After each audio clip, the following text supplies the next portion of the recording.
Okay, so I think we can start. First, I'm going to introduce Colin Archer, who is the former Secretary General of IPB. He was one of the promoters of GCOMS. And give me a second. Yeah.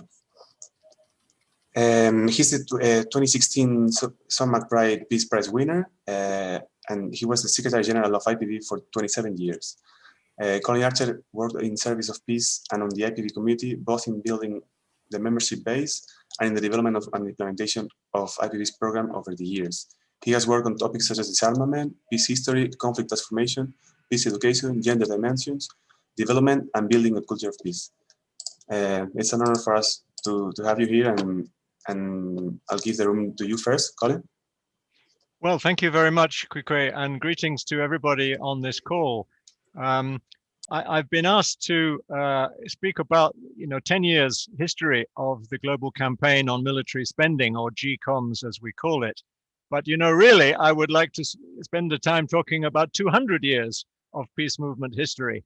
But I don't have time to do all of that. However, I would point out that I have written an article on this very topic in the book that was published by the GCOMS campaign called Military Spending and Global Security. You can get that from the website of the campaign. I'm also available to send material on this history to you privately if you are interested. Let me just say a couple of things about the backstory, if you like, of this work on military spending. From 1815 right up until today, military spending has been a theme in peace movement work and in challenges to the military system. But it's not always been the most prominent theme. We've had nuclear weapons, we've had conflicts, we've had Vietnam, we've had many other issues that have taken over at different periods as being a highlight, but it has been a consistent theme. And in three particular periods, it's been rather more prominent. The first was the period from 1870 to the First World War, when there was a tremendous feeling of optimism, not only in Europe, but around the world, that war was a thing of the past and we were going to solve all these problems by rational means and international law and so on.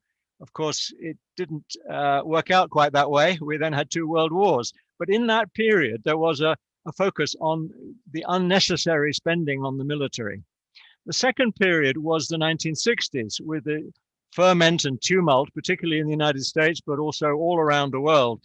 And it was Cold War time, it was Vietnam time, and the thinking began to develop that the problem was not just nuclear weapons or a particular war, but a whole military industrial complex.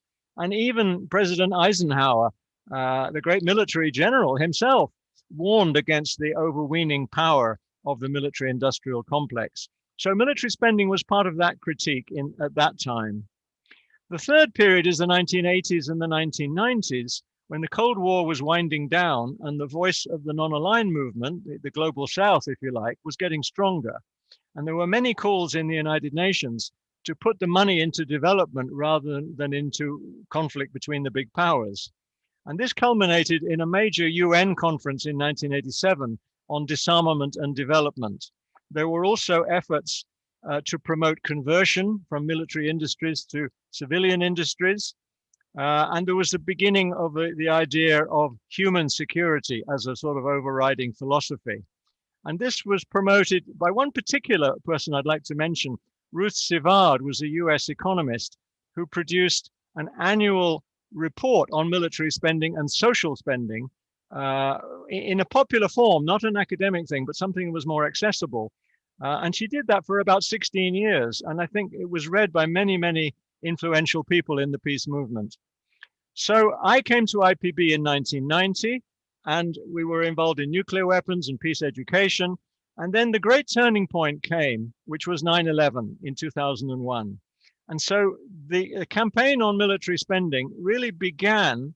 There were a series of stages. The first stage was when we adopted this philosophy of human security as an alternative to the war on terror, and to develop a kind of broad critique of the kind of actions that were being led by George W. Bush from the White House.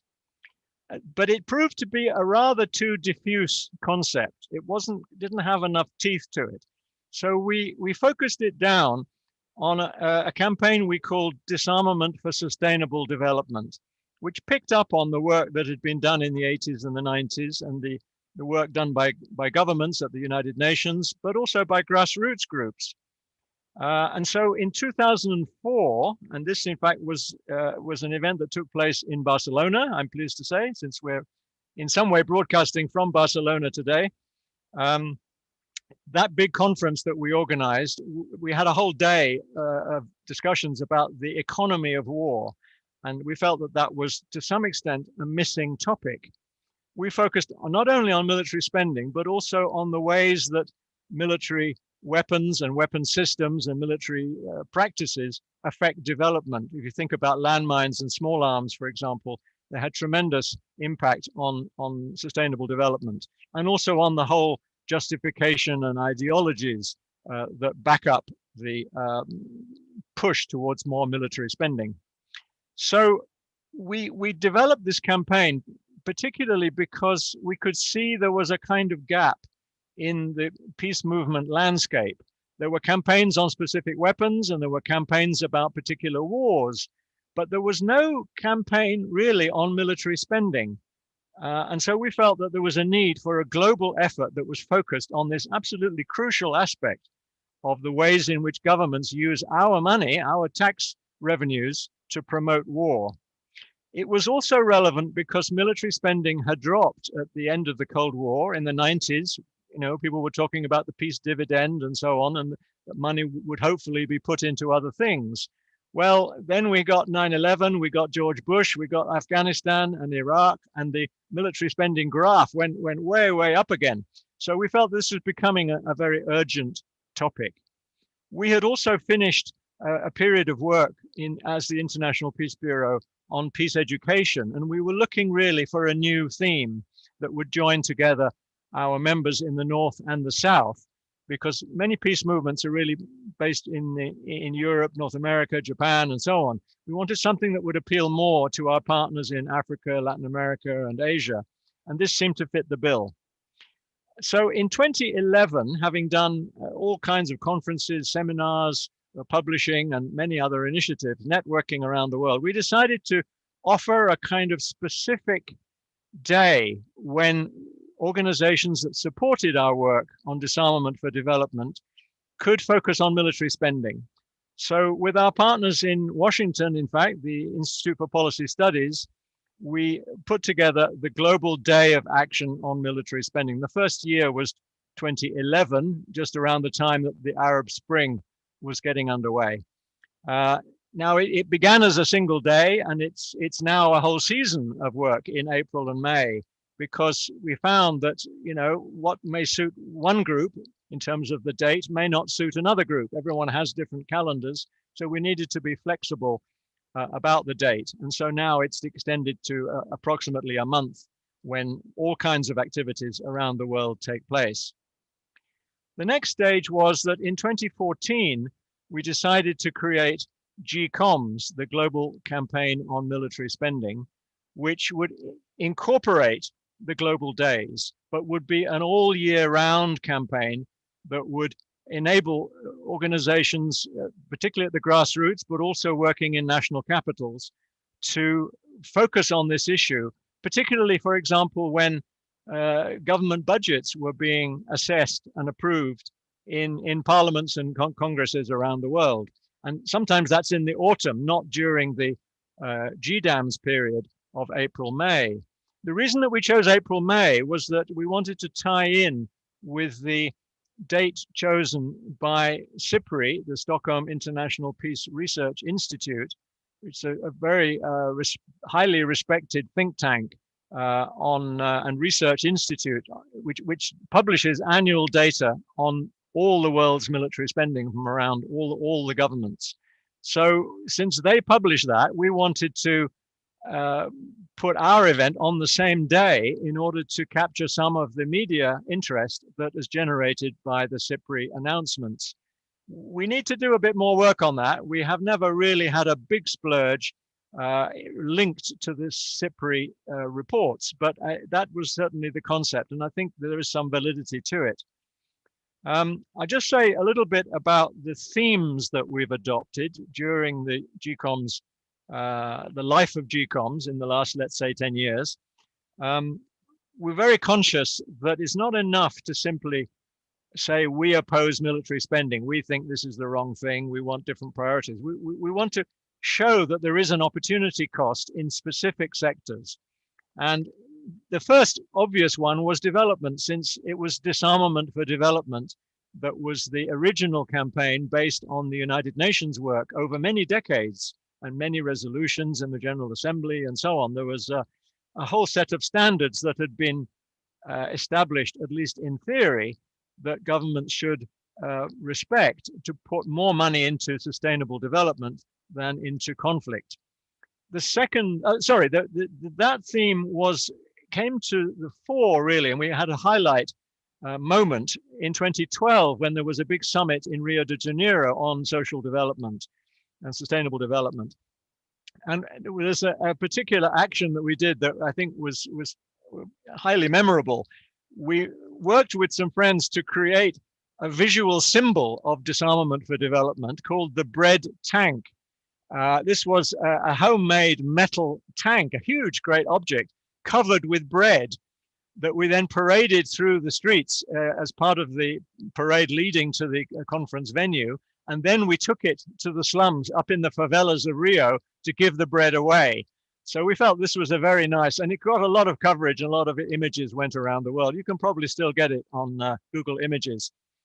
The second theme we picked up was, of course, climate, because, as the years were going by, there was more and more interest and more concern that we're not moving fast enough and that governments were not investing in clean energy and the whole green agenda. So in 2015, we did actions around the climate summit in Paris that led to the famous treaty. And we also published a report linking military carbon emissions to the whole problem of climate. These are available still today on the IPB website under resources. Then in 2016, we made a connection with refugees and humanitarian issues in general, because the UN held a summit in Istanbul on humanitarian questions. This was tied in, you remember the period when there were lots of refugees coming across the Mediterranean, and also there was a controversy about the migration to the US. Trump's wall was beginning to be talked about and so on. And then all these themes came together in a major conference that the International Peace Bureau organized in Berlin in 2017. And there is, in fact, a whole book that came out of that conference, which brought together about 1,000 people. That was my last big conference before I retired.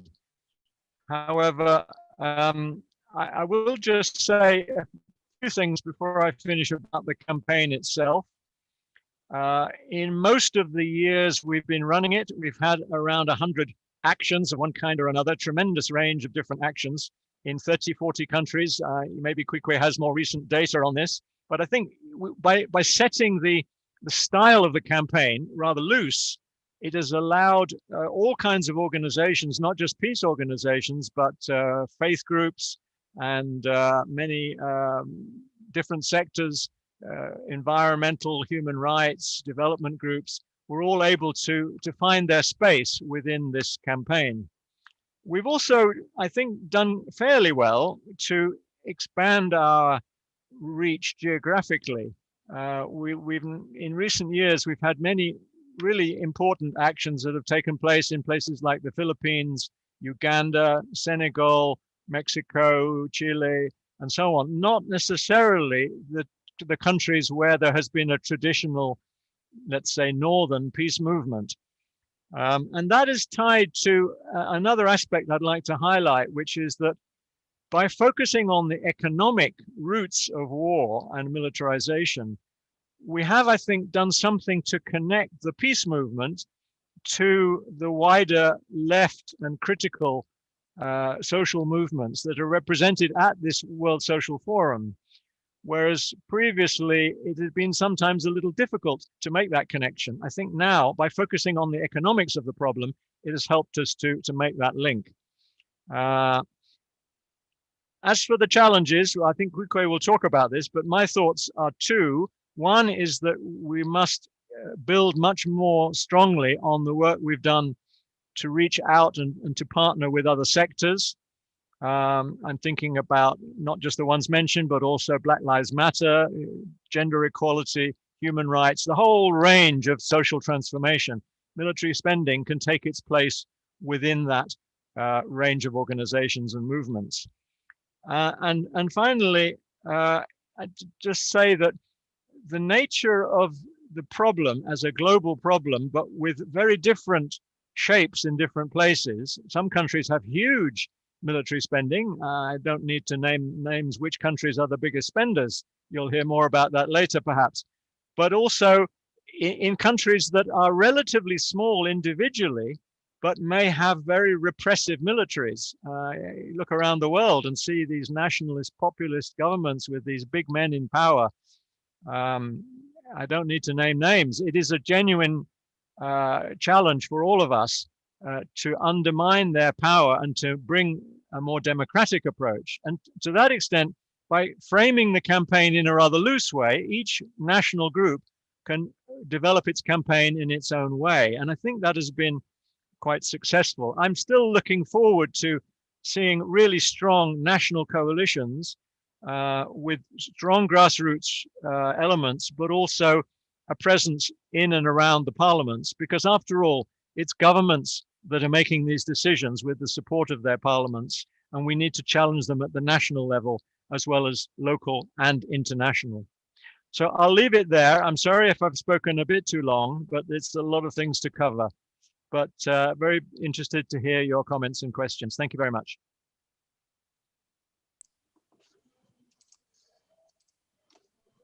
Thank you, Colin. Thank you very much. It was very nice listening to you. And actually, I learned a few things about the campaign I'm working at, which I didn't know before. Maybe later on the Q&A we can talk some more. And yes, we will talk about also GCOMS being the 10th edition this year, which is very exciting. But now I'm gonna give the room to Chloe. Chloe Melwater. It's very complicated to pronounce. So, sorry if I butchered it, Chloe. Chloe is a doctoral student in the Culture of Peace line in the PhD program of Social Sciences of the University of Granada. She has a master's degree in Peace Studies, Conflicts and Development in the University of Castellón, and is specialized in social sciences research techniques in the University in Belgium. Chloe also collaborates as a researcher on Centre de l'As, Peace Studies here in Barcelona, and mostly on the lines of research related to military expenditure, security and defense, and militarism and climate. So Chloe, the floor is to you. Hi, thank you, Kike. Hello, everyone.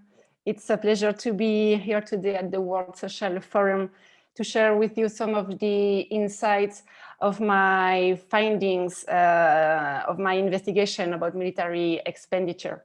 So if you allow me, I will share with you my, my screen.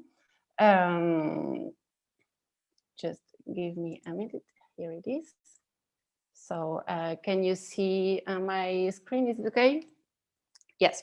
So how military spending gets in the way of peace?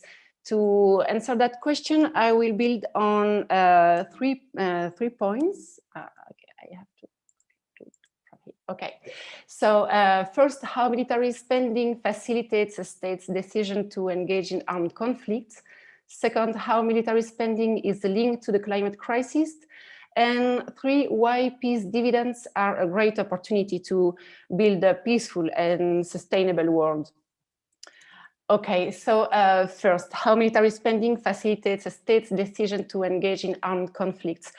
So at the Center de l'As, which is the organization I am collaborating with, we investigate from a theoretical framework, which is called the military economic cycle. And this dynamic explains the process of militarization of a society. Here you can see the military economic cycle. And it states that military spending would be the first step in that process that would facilitate the decision of a state to engage in armed conflicts. It involves military R&D, the military industry, the arms trades, all these also related to the private financing.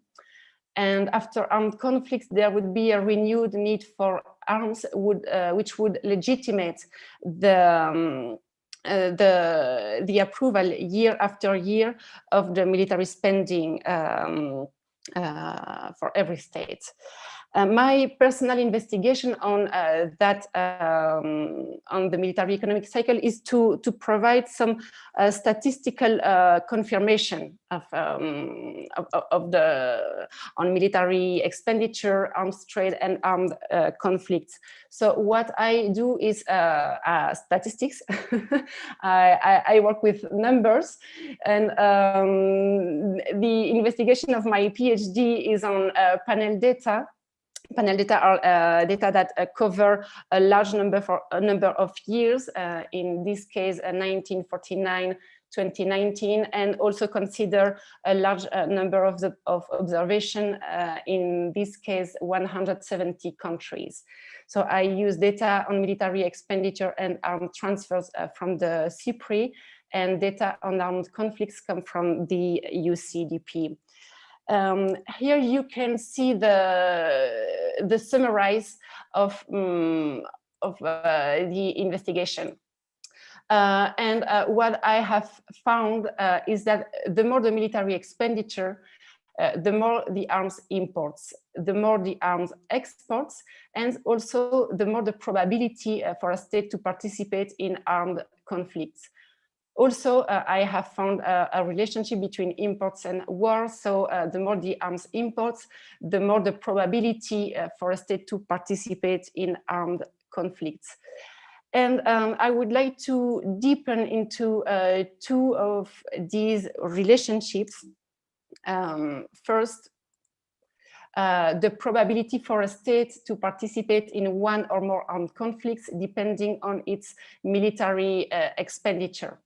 So what you can see for this graph is that the highest rate of military spending here on the right side is associated with an almost 60% probability of participating in one or more armed conflicts. Also, without military expenditure, the probability of participating in one or more armed conflicts is 0. So the trend is ascending. The more the military expenditure, the more the probability to participate in armed conflicts. The second graph I want to show you is this one. It is the probability for a state to participate in one or more armed conflicts depending on its arms imports. And what we can see is that the highest rate of arms imports here on the right side is associated with an almost 40% probability of participating in one or more armed conflicts. Again, the more the arms imports, the more the probability to participate in armed conflicts. So the main findings of this investigation is that the panel data analysis, and I repeat, covering 70 years over 170 countries, confirms the theoretical framework of the economic military cycle, and states that military expenditure increases the likelihood that the state will be involved in one or more conflicts, and also the imports increase the likelihood that a state will be involved in one or more conflicts. So the more the militarization of a society, the more the probability or facility to engage in armed conflicts. And what's the problem? The problem is that militarization is accelerating. From what you can see on the left side of the slide, it's quite small. I hope you can see it well. This is the general trend of global military expenditure from 1949 till 2019.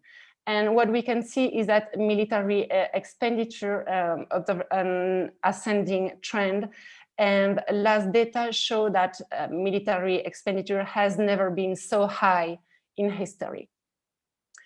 Also on the right side of the slide, you can see the general trend of arms exports from 1950 until 2019. And again, what we can clearly see from the red line, which is the 5 years moving average, since 2003, global arms exports observe an ascending trend. So this is quite worrying. And not only militarization is accelerating, so do the CO2 emissions. So at this point, it is legitimate to ask if militarization is linked to the climate crisis. And this brings us to the second part of this presentation. To give you an idea, this kind of Jeep needs almost 4 liters of fuel to travel between 6 and 12 kilometers. And this is a colossal consumption compared to the 4 liters that an average car uses to travel 100 kilometers.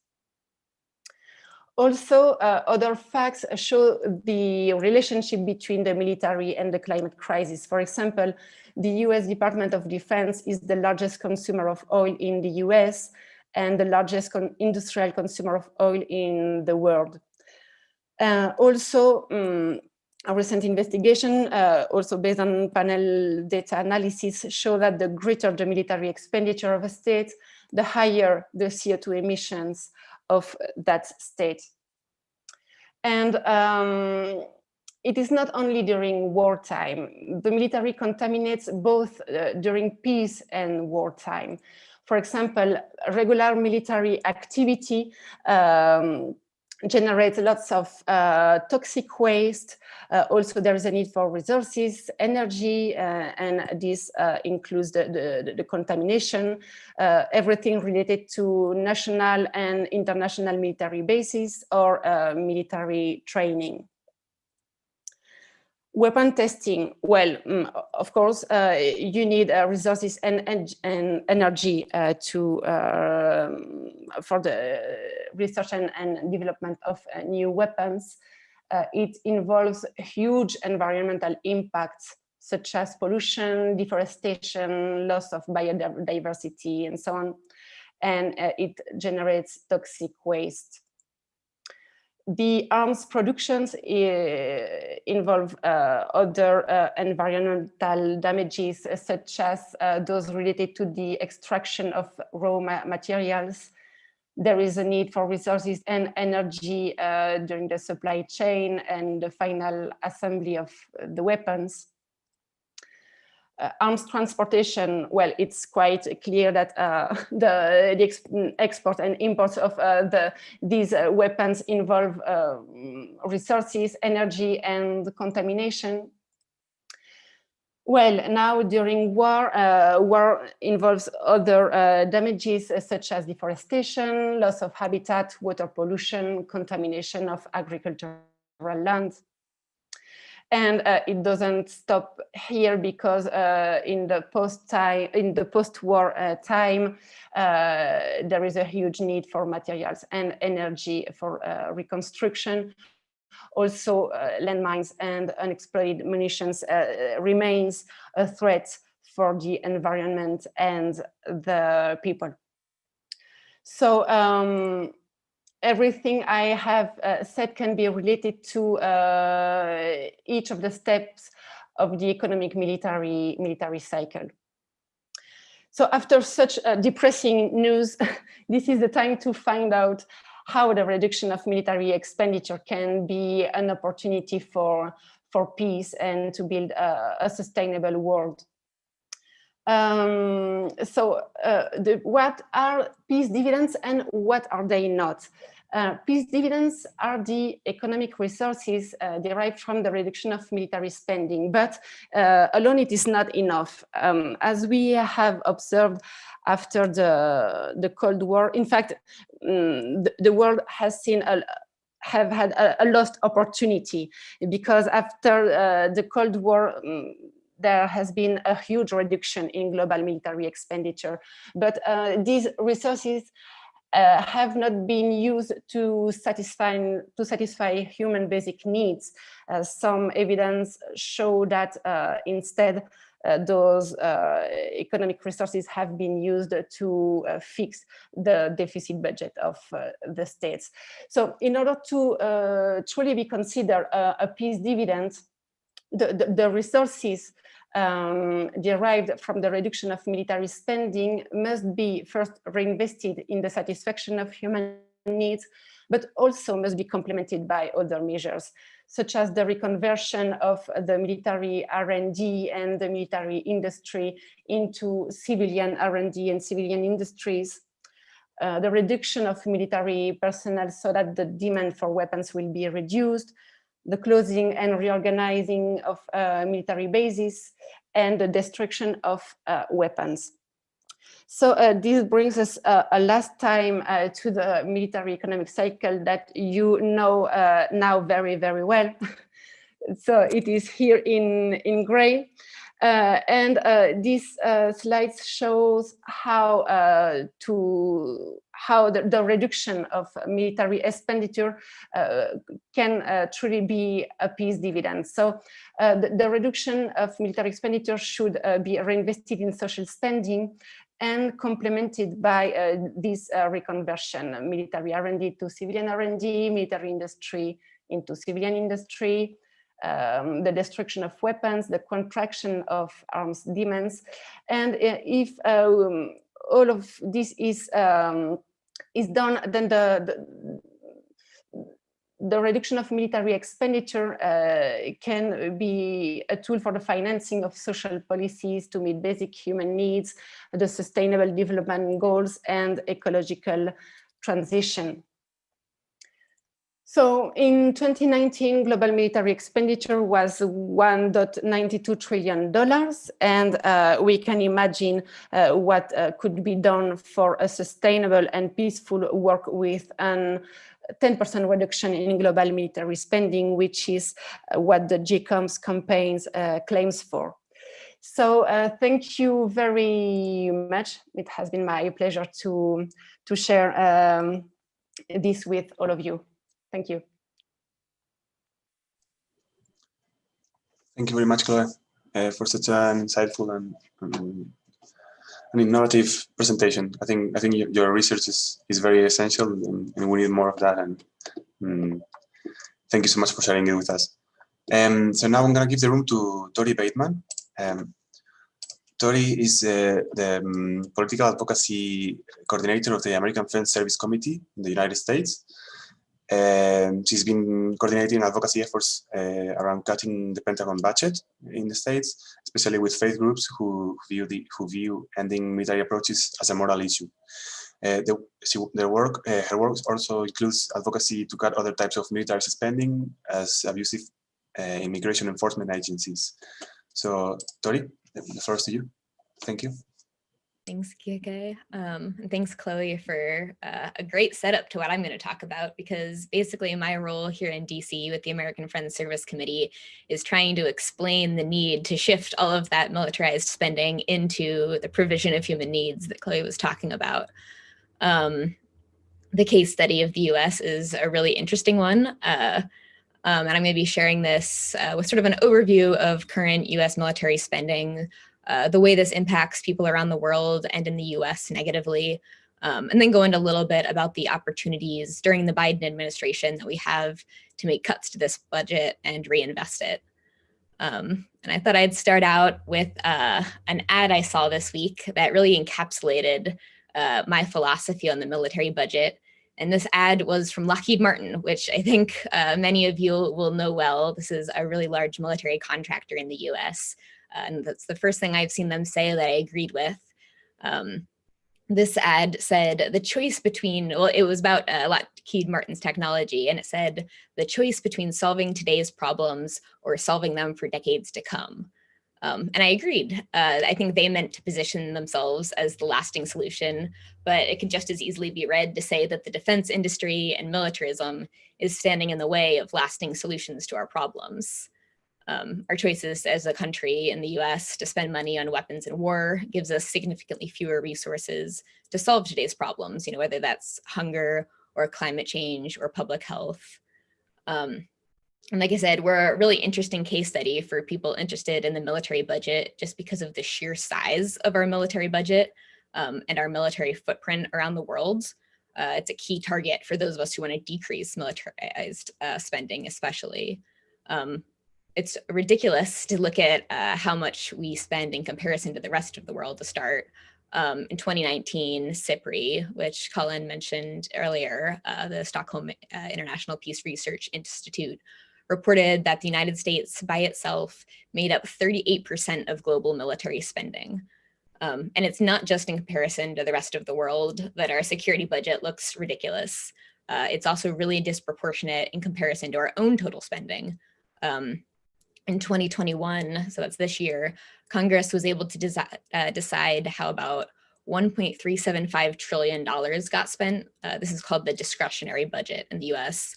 And they classified $740.5 billion of that total as the defense budget, which left only $634.5 billion for other priorities. And obviously this has implications for people around the globe, which I think is really important to note before we talk about the budget stuff. People around the world bear the brunt of the US's incredibly militarized and racist foreign policy agenda. The so-called war on terror is one example of how this money has been used to really harmful effect. The Cost of War Project estimates that since 2001, the US has spent over $6.4 trillion on these operations. And for that money, we've killed, the war on terror has killed over 800,000 people directly. It's displaced 37 million more people. So the cost in human lives, in environmental destruction, and also in lost opportunities for peace-building efforts and diplomacy globally are massive. And I think we all can tell that this militarized response to conflict has definitely not solved our problems. So that's what the money does. It's incredibly harmful, but there's also things that the money hasn't done, the trade-offs per se. When over half of our discretionary budget is going towards weapons and war and lining the pockets of defense contractors, it isn't being used for other important things like healthcare, housing, solutions to climate change. And here in the US, the era of COVID-19 and the challenges of the pandemic have really exposed this reality. One example that I like using is that last spring, as the US was entering shutdowns for the first time in response to the pandemic, there was a ton of concern for the resilience of our communities. Were people going to be able to pay rent? Were people going to be able to pay for healthcare? And in the midst of all of that uncertainty, just a few days into most people's lockdowns, and before Congress had passed any sort of relief bill, there were 130 lawmakers that signed a letter calling on their congressional colleagues to fund 19 more F-35 warplanes than the Pentagon had even requested. So that was a total of 98 warplanes at about $100 million each. And in the eventual COVID relief bill that they passed after sending that letter, they gave the Pentagon an extra $10 billion, some of which ended up being used to buy parts for warplanes. One of the things they didn't end up doing in that relief bill was expanding food stamp benefits or expanding eligibility for those food stamps. So it's just really distressing that Congress will give the Pentagon an extra $10 billion without blinking. But when we're asking for support for people struggling with poverty or job insecurity or housing insecurity or hunger, they want to negotiate, and they're much less decisive about providing for human needs than they have been for providing for militarized spending. So it's pretty depressing to follow the US military budget. At every step of the way, the Pentagon seems to get more money, but there is a pretty growing movement in the United States to challenge this rampant militarism, both to end the harm that we're doing to others and for the opportunities it opens up for investment in our communities and in peace building and things that actually contribute to well-being. So there's a ton of work being done. First of all, there's faith groups like the American Friends Service Committee, for example, which bases our work on Quaker values, who are pushing for this because it's a moral issue and it's the right thing to do.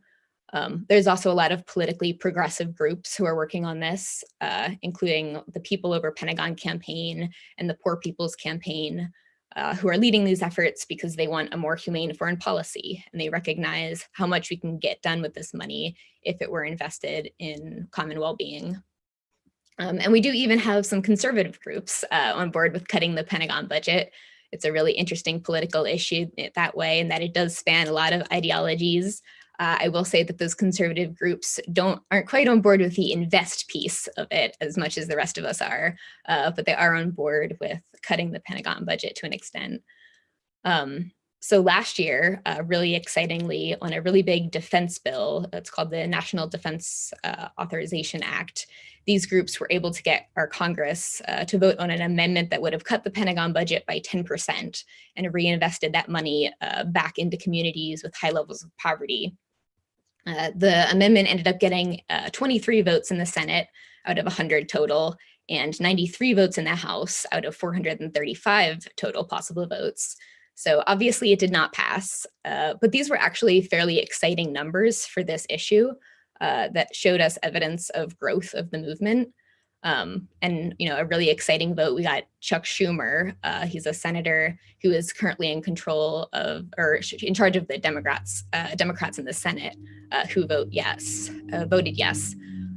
So it showed a lot of movement, and we're hopeful that that momentum is going to continue picking up this year, because this year is a particularly interesting year for big budget discussions in the United States, because Congress will have to put together a new budget agreement.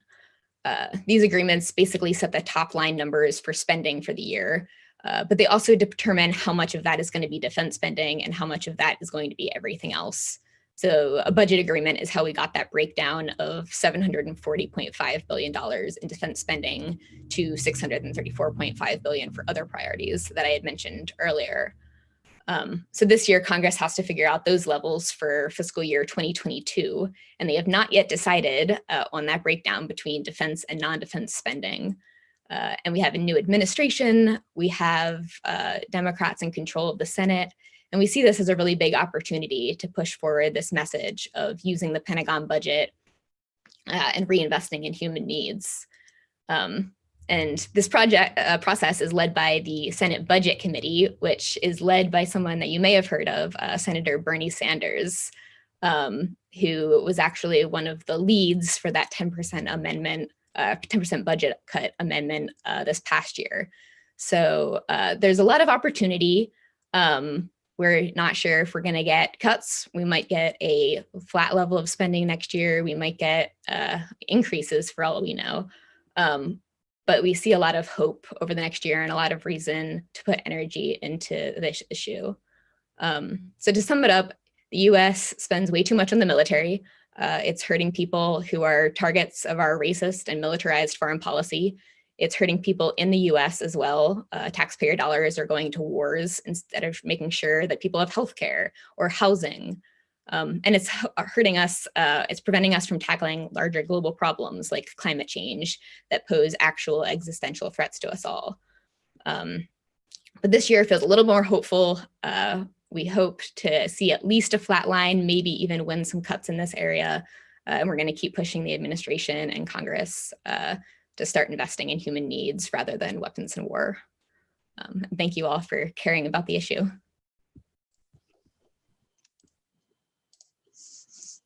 Thank you so much for your presentation, Tori.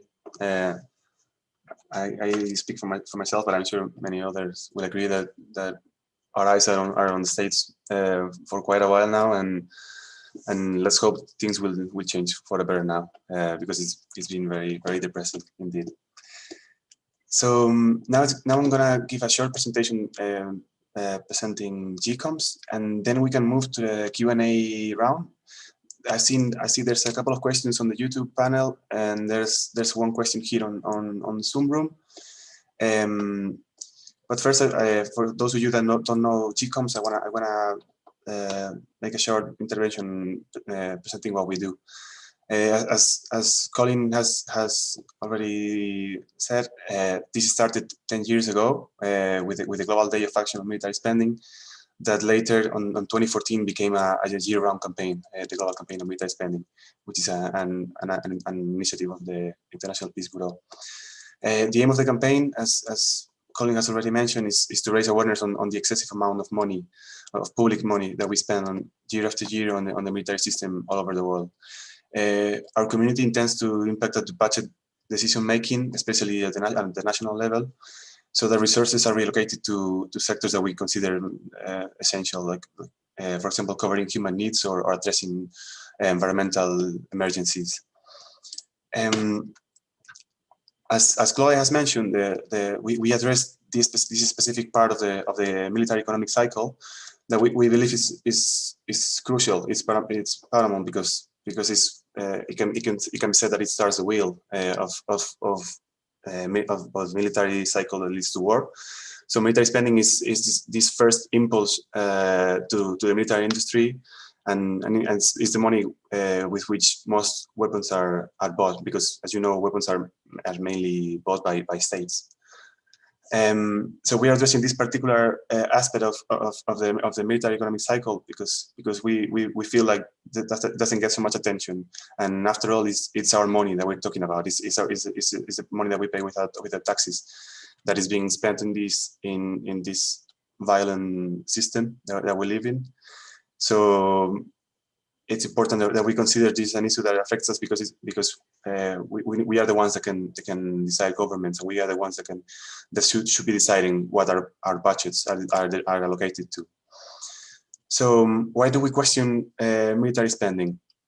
Well, first of all, we question it because we have learned our lessons. We have learned our history lessons, and arms raising and this military bloating and military buildup has never led to peace. This idea that the deterrence and then building military power to deter war and to put pressure on other countries not to attack has never led to peace. It can only lead to further war. So we are questioning this from a historical perspective, and we're questioning this national security approach and these homeland security approaches that are the most common in most countries. Also, because we believe that the threats that these security paradigms identify cannot be solved by the military. Because, for example, if we think about Europe, the chances of having an invasion, of having your country invaded by others are minimum, are non-existent. And then other threats like cyber attacks cannot be dealt with the military. Terrorism, as we have seen sadly in the last years, cannot be addressed with military power either. Organized crime is also identified as a threat in security doctrine, and it cannot be dealt with the military. And of course, three very, very essential issues that we're dealing with now, as climate change, as the pandemics, and migrations, cannot be dealt with the military. The military cannot do and should not do anything about these issues. So that's another aspect that we consider essential when questioning military spending. Another one that has been mentioned in the three other interventions is the opportunity cost. This dilemma of guns or butter in economics.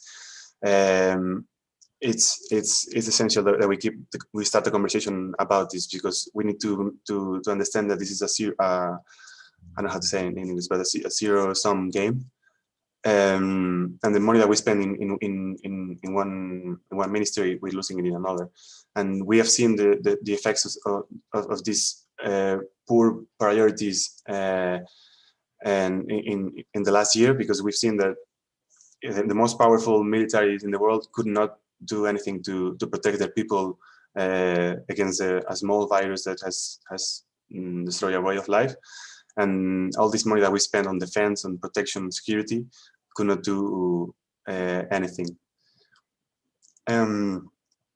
So this opportunity cost aspect is essential when we think of our underfunded welfare states, when we think of healthcare provision, when we think of education, when we think of all public services that are essential and we're not covering well. Another reason for us to question military spending is because we believe it causes, it exacerbates, and it perpetuates the global emergencies and tensions that we have. And it also maintains the power structures that are maintaining this system that we see that is destroying life support systems and is destroying the planet. And it's also causing very high levels of violence and inequality. Another reason for us to question it is that we are seeing that increasingly that the states are giving a militarized response to crisis. With the COVID pandemic, we've seen the armies of some countries getting in the streets and helping in some ways, or trying to control the population, with the use of armed forces. We've seen a militarized response to the protest of the Black Lives Matter movement, and we've seen how the police is getting increasingly militarized, and even the army can support some materials to the police, which is very worrisome. And then, of course, there's the main reason that we should have that should have been enough. That is the ethical and humanitarian reasons to stop the military spending and to stop militarization, because of course. In human history, we've seen too many wars, and further investment in the military is not gonna keep us from that.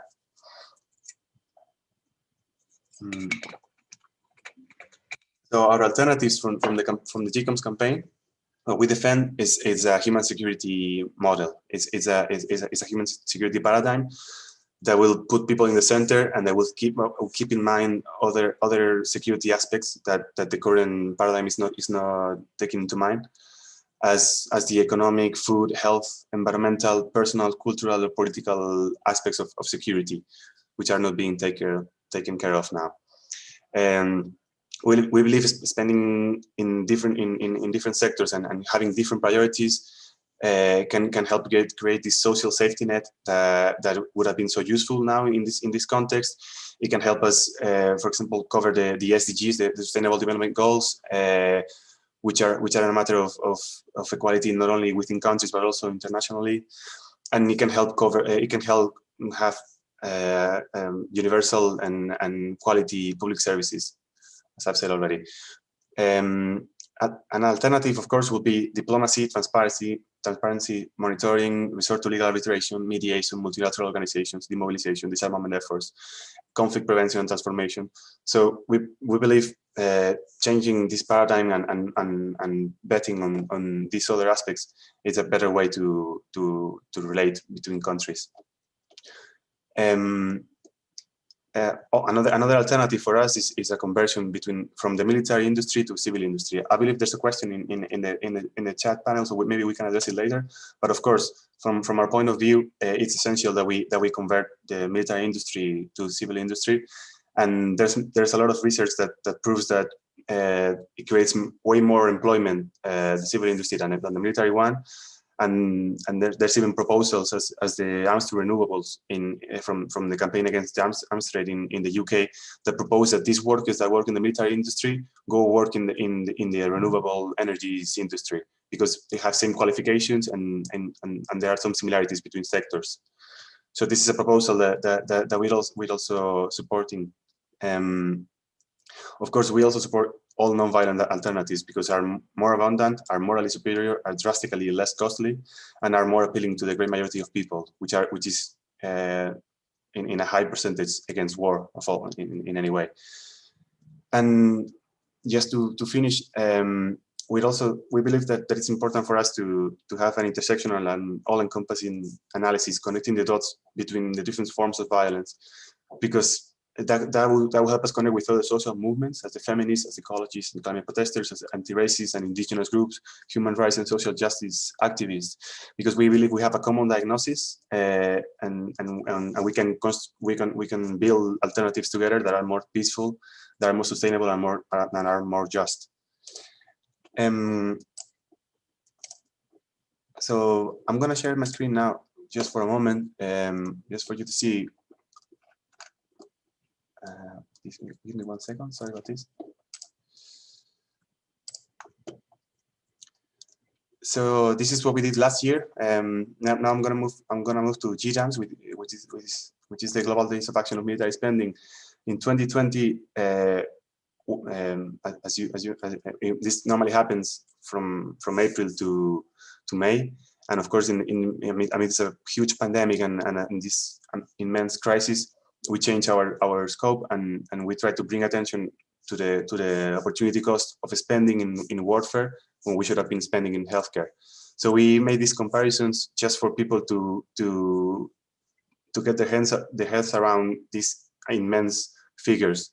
As Tori said already, CIPRI estimates that in 2019 we spent $1.92 trillion in our military power, and of course that in comparison with the budget that we give to agencies that are dedicated to human security, as could be UNHCR, UNICEF, the World Health Organization, ICRC, which is private, or the Office for Disarmament Affairs. If we compare this budget to what we give to human security oriented spending, we understand the situation we are in now. And if we compare what we've spent on destructive capacities and what we spend on doctors and healthcare equipment and personnel, it suddenly becomes more obvious that our priorities are mixed up. So this last year, despite the difficult circumstances, we managed to get over 100 actions in 27 different countries. We hosted many online events, and it was impressive to see that people were connecting the dots and realizing that military spending was costing us a lot in other sectors, and that there was urgent that we reallocate the money that we dedicate to the military to human security and environmental issues. So these were some of the highlights, and now for the future, I want to invite you all to be on the loop and pay attention to GCOMS 2021. This year is going to happen from April 15th to May 9th, and in between we have on the 26th we have the new data released by CIPRI on military spending. We'll know the exact figure that countries have been spending. We already know that the United States, for example, has spent more. Spain has spent more. So we know that despite this crisis, budgets in many countries hasn't been altered, or they have even been increased. So it's going to be interesting to see what has happened, and we encourage you all to take action and join us and protest this issue that affects us all, no matter where we are. No? And just quickly, for us, it's important, as Colin was saying, to build strong national GCOMS coalitions. Now we have a strong one here in Spain, in Germany, Italy, and the UK, but it's important that each country has their own approach, because of course each government is preparing their own budget, and each country has its particular approaches to military spending. And also, I would like to encourage you to keep an eye on the World Congress that we're preparing here in Barcelona from the 15th to the 17th of October. Hopefully by then we would have had enough vaccines and the crisis and the pandemic will be under control. So you're all most welcome to join us physically here in Barcelona, which is going to be amazing in October, or online, because there will be also an online option for it. And it'll be great to discuss about peace and to gather as a peace movement in a moment that seems very, very crucial. And I said I was going to keep my presentation short, and I didn't, so I apologize for that. And now I would like to read some of the questions that we've received.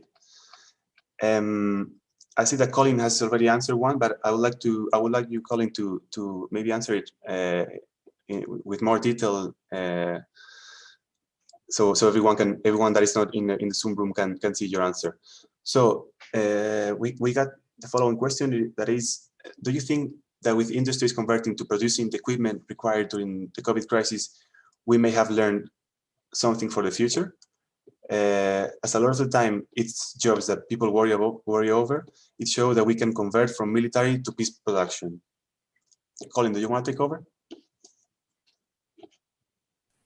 Well, thank you, but I don't want to use the time that could be used by people who haven't spoken yet. So I'll just refer you to what I said in the chat. I mean, it clearly is an important step that we can point to. We can say, look, you have put money into military resources into tackling the pandemic, building temporary hospitals, producing PPE equipment, and so on. But I don't think that that is sufficient in terms of a permanent shift of priorities. It's a sort of temporary move that governments have almost been forced to do to show that they're acting as fast as they can to produce these things. So I think our critique is much deeper and broader than that one simple example, but we can use it. It's true, in campaigning we can point to it, but we should not be under any illusions that they're producing any less military equipment or military activity. Thank you, Colin. Luis from Spain is asking, what can people do to help? Which is connected to what I just said a bit, but yeah, I'll be happy to repeat, and maybe you guys can jump in. Tori knows a lot about advocacy in the States and can help us with that for sure.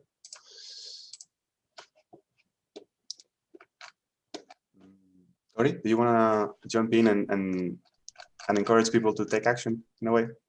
Yeah, so like you said, I'm definitely more US specific, but I think this probably applies anywhere, is getting in touch with the organizations that are closely tracking whatever leadership whatever the budget leadership is, whether that's Congress or the president or whatever your system looks like, so that you know moments to take action. In the US, there's a regular budget cycle that we go through. So identifying the key moments where decision makers in Congress and the administration are going to be setting top line budget levels and making sure that your voice and perspective is heard, whether that's publishing op-eds in a local newspaper that may influence a senator or representative, going in to meet with the budget staff of your representatives, having protests and rallies so that the media sees a really visible movement against the high levels of military spending, are all tactics that I would suggest for the US, and I imagine that they'd be relevant elsewhere as well.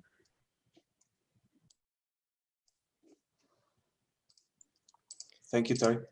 As Luis comes from Spain, I would say that maybe in Spain it's important to stay informed, because there's a lack of transparency when it comes to the Spanish military budget, as it's hidden in different other budgets and not only in the Ministry of Defense. So I would say the first thing that people can do is be informed and stay informed and read as much as possible. Then share the research that is happening both internationally and nationally. Here in Spain, you have Centro de las doing yearly reports on the military budget, and sharing infographics and other materials can also be helpful.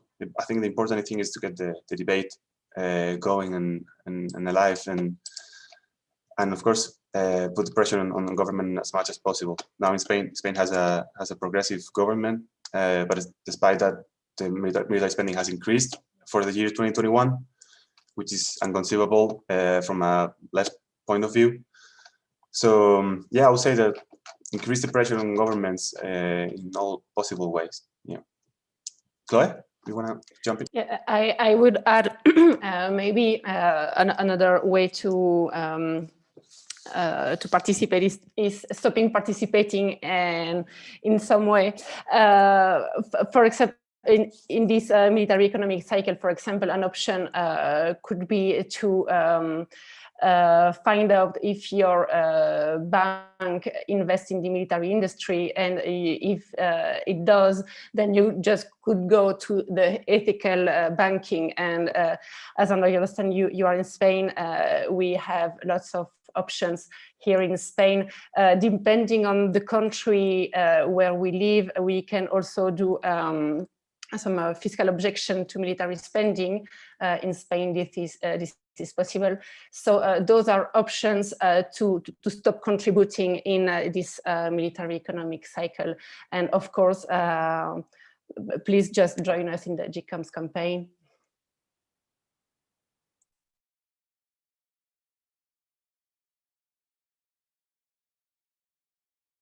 We cannot hear you, Kike.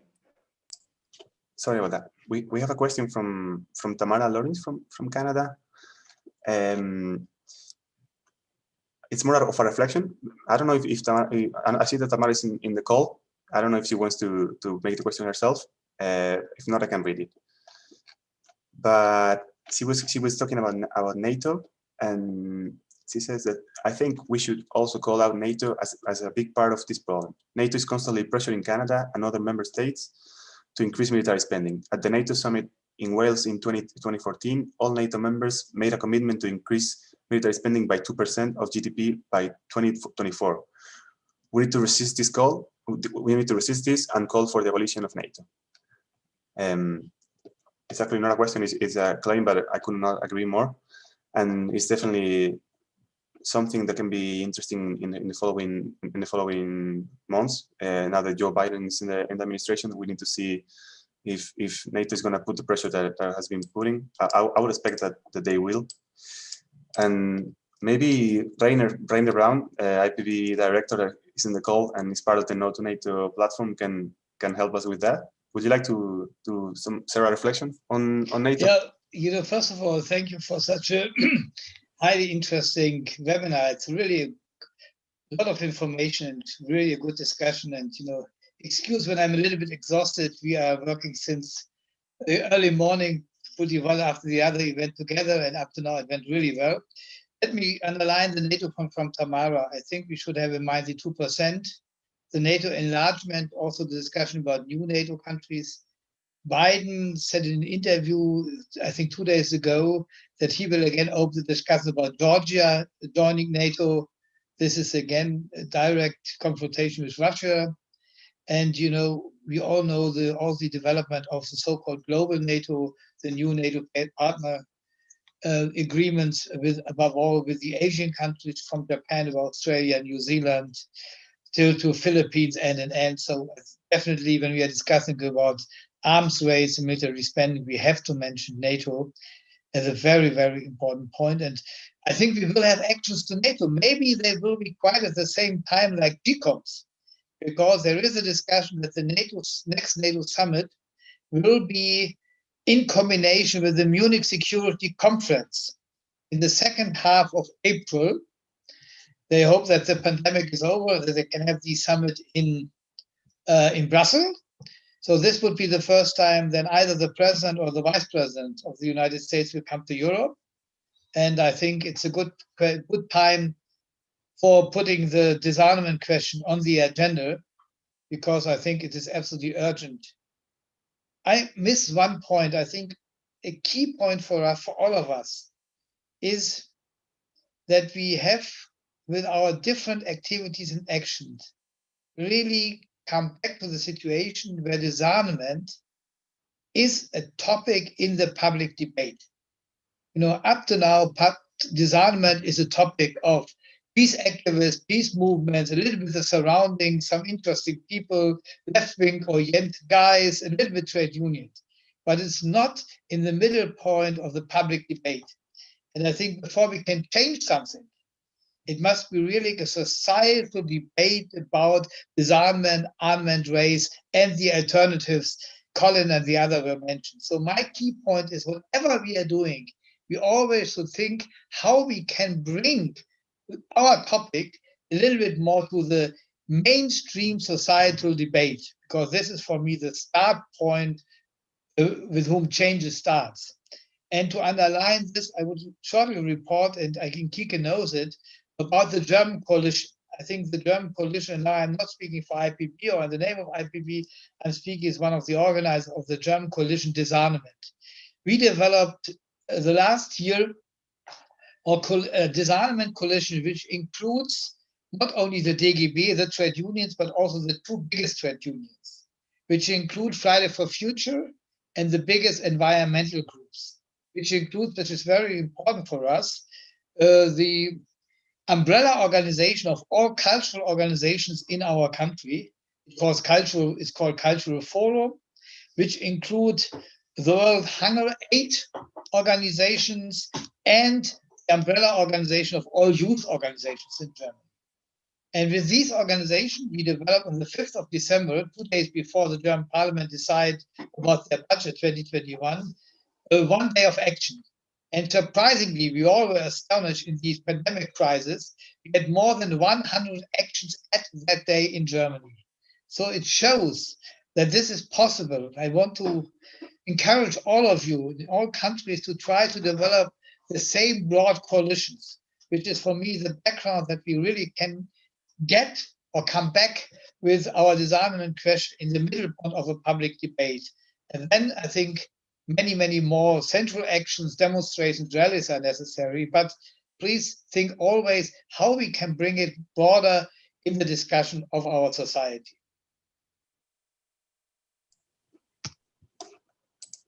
Thank you, Rainer. Thanks a lot. I like that the NATO question is triggering a lot of action, and I see that a Youth Against NATO group is already taking shape in our chat panel, which I'm very excited about, and I'll be happy to follow this development. There's another question, a very interesting question from Linda Pearson, who's asking, how does GCOMS respond to the arguments of modern monetary theories that government spending is not a zero-sum game? For example, governments can create new money for whatever they want. Colin, would you like to take this one? Well, this is a complex question, and really also for economists, and I'm not a specialist economist. However, what I would say is that there are different ways to analyze the question of how big is the cake that we are dividing up. How big is public spending? And from a Keynesian point of view, the traditional left perspective has been that it's better to spend government money to invest in the economy, because then you'll get bigger tax revenues coming back and the cake will grow. But the monetarists have the opposite point of view. And so I think that it's a debate to have in each country about the nature of public funding. And I don't think that as a global campaign, we can impose one ideological solution to it. But I think what we are saying, and we're saying in common, is that we need to change the priorities for the use of public funds. And that in the end, it's our political work in building coalitions either to lobby existing governments or to prepare the next government with a different set of priorities, which is why I said in the chat that it's equally important to be building relations with political parties, because there's a limit to what effect we can have with current governments, especially those with monetarist and austerity kinds of policies, because they will cut social spending, but they will very rarely cut the military spending. However, if we could imagine and build for an alternative government with a very different set of priorities, and in several countries, it's not far off. The Australian Labour Party had a very good showing. In Britain, we had, for a time, we had a lot of hopes that the Labour Party under Jeremy Corbyn would bring in exactly these kind of change priorities. It didn't come to pass, but it may well come to pass in the future with different political conditions. So I would say keep working at our priorities and about political choices. Thank you, Colin. Chloe, would you like to elaborate a bit on that as a researcher on military spending? I don't know if it's exactly your field of work, but maybe you can contribute something. If you can just repeat the question, because at the moment my connection is quite unstable and I didn't get all the words. Sure. Linda Pearson asked us, how do we respond to the arguments of modern monetary theories that government spending is not a zero-sum game? For example, governments can create new money for whatever they want.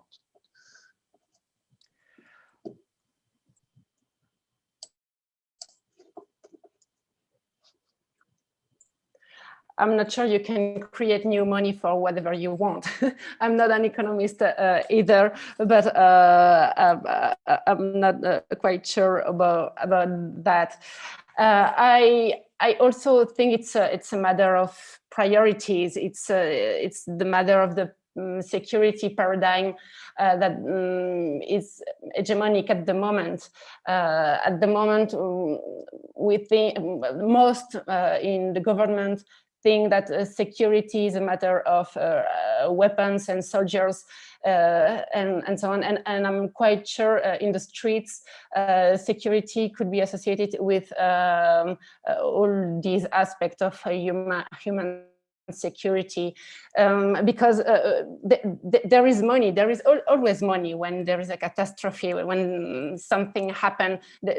I mean, for example, for the pandemic, well, we can handle this crisis. So there is always money when we need it. The point is the priority. We cannot spend here and there. And I think the point is to go mainstream. I mean, I think that the peace movement has to go mainstream, and as has done the feminist movement or the ecological movement. At the moment, most of the people say, I am a feminist, I want a green economy and so on. Well, I think that if the peace movement could go mainstream and most people would say, I am a pacifist, then our message could go to the parliament, and maybe the budget could be much bigger for social purposes and much lighter for defense purposes. Thank you, Chloe.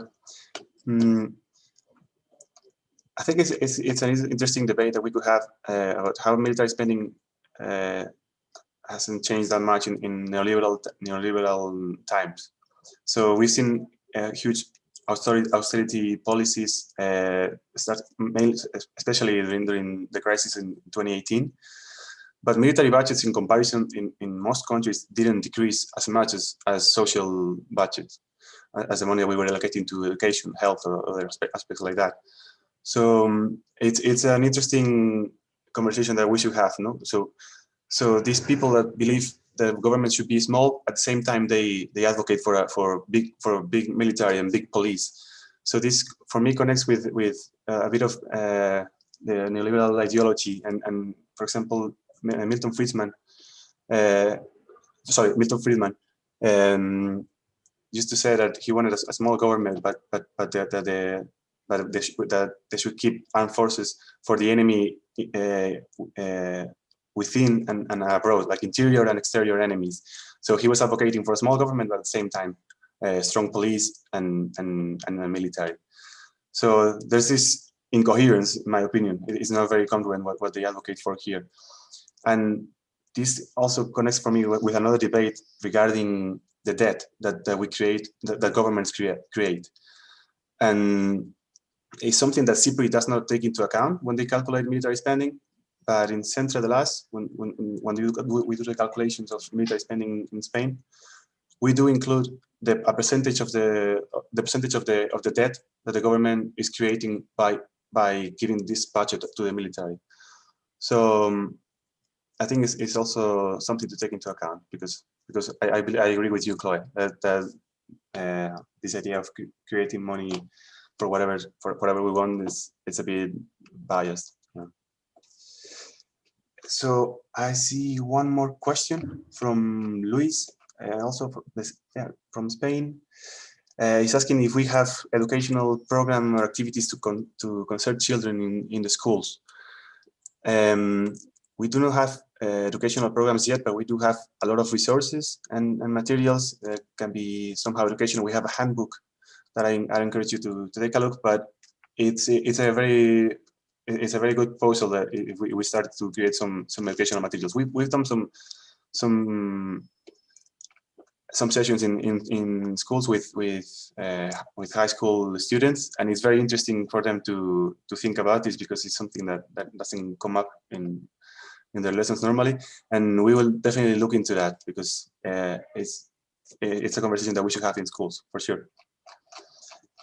And I think we can call it a session. I'm seeing a lot of links and comments on the chat.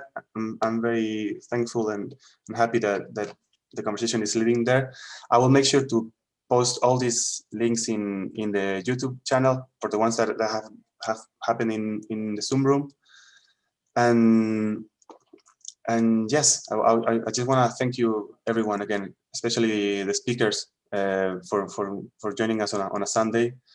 And it's been a pleasure, and I hope we can find more spaces to have this important conversation. And we hope we'll see you doing GCOMS from the 15th of April to May 9th, and also in Barcelona from the 15th of October to the 17th.